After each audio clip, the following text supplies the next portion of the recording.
So good evening again to all of you. One topic was remaining from the first chapter, that is about jump statement. There are two unconditional jump statements which are available in Python. You can use in any program of yours as per your need.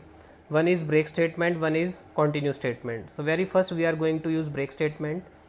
Break is also a keyword in Python, and if we in any block a break statement execute at any time, then what will happen, it will skip all the remaining statements which are written in the same block in which break is present, and control will move to the statement following the block. It means the statement which is available after the block will execute if break statement execute any time in the block in which it is written.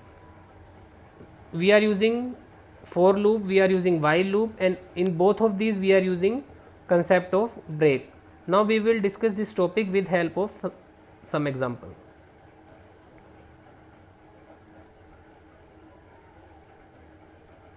Now first look at the example that we are using.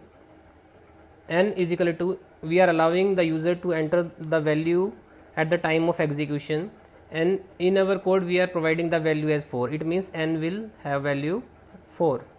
Then c is equal to 1, we are initializing count variable with a legal value, that is 1, while c less than 11. It means these set of statement will execute when value of c is less than 11.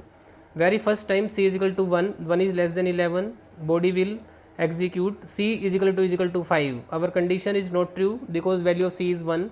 So this break statement will not execute.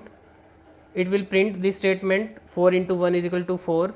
C is equal to c plus 1. It is modifying the value of the count variable. Value of c is 2. 2 is also less than 11. But c is not is equal to 5 again. Then it will print this statement again, 4 into 2 is equal to 8. Similarly, we will get 4 into 3 is equal to 12 and 4 into 4 is equal to 16. When value of c is 5, then what will happen? 5 is less than 11 true. 5 is equal to 5 true. In that case, break statement will execute. It will skip these two statements, these print and updation part, and our loop will terminate. Same code we have written with the help of the for loop here. We are allowing user to enter a value. We are providing a value at 5. C is equal to 1 for c in range 1, 11. It means it will generate a list of numbers from 1 to 10. Range function does this task, that it is providing us a list of numbers from lower bound to upper bound minus 1. If c is equal to 5, then break will execute, otherwise this print statement will execute. Similarly, you will get output as 5, 10, 15 as 20, because when value of c is 5, then 5 is equal to 5 will, our condition is false, is true, sorry. Then break statement will execute and it will skip this print statement.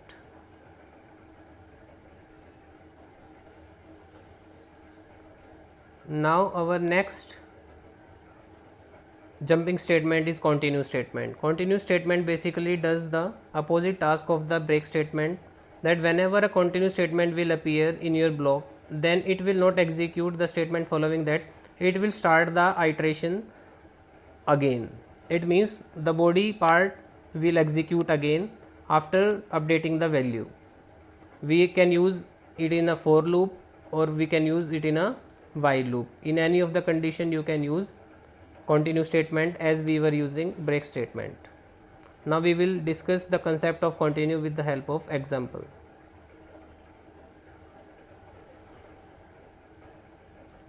Now continue statement with example. We are allowing user to enter value at the time of execution. In both cases we are assigning the same value to n. In first case we are using for loop, in our next case we are using while loop, but output of both these codes will be same. For c in range 1, 11, it means it will generate a list of numbers from 1 to 10. Very first time c will have value 1 is equal to 5, no, then this print statement will execute for the first time, second time, third time and fourth time. Now when value of c is 5, then 5 is equal to 5. In that case what will happen, this print statement will not execute and iteration will begin again. It means it will continue with the value from 6, 7, 8, 9, 10 like that. Fine. Similar is the case that you can see here. We have written c is equal to 0. While c is less than 11, we want to increase the value of c by 1. If c is equal to 5, then we are using continuous statement, otherwise we are printing that.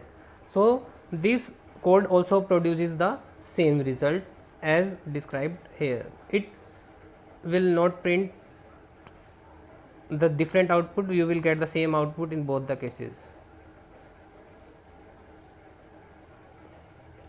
Now here are some programs for you to do on the basis of the concepts that we have discussed in chapter number 1.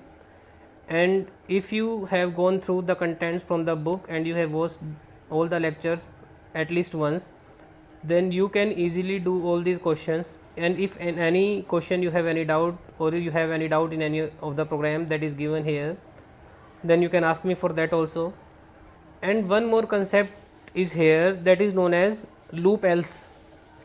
Like if else we use, in if else what was happening, if our condition is true, then we are getting, or some code is executing, otherwise the code that is written in else will execute. But it is not case with the looping else statements. You can use for else, you can use while else, but this else part of both the loops will execute if for or while loop is terminated normally.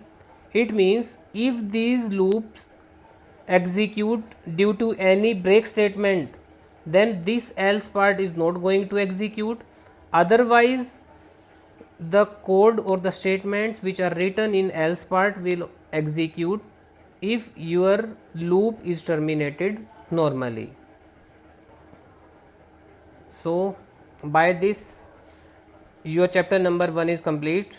From tomorrow we are going to start our next chapter, that is Python revision tour 2nd. In that we will discuss about string, list, dictionaries, tuple and their corresponding functions.